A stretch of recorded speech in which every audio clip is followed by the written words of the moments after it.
Hi, today I'm with me Cat S75 and I'll show you how to check battery temperature with Ampere app on this device.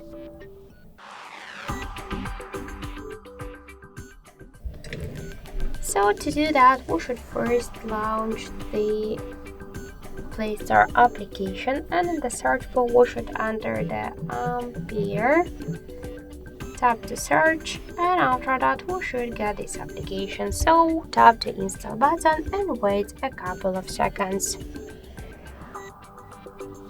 After that, tap to open the app, click to yes I agree, pick close, tap to OK, and you'll see here information about your battery temperature, and in my case that's 33 degrees.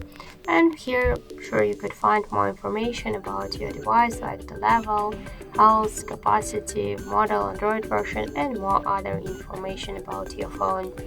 So that's it, thank you for watching, and if you find this video helpful, leave thumbs up and subscribe our channel.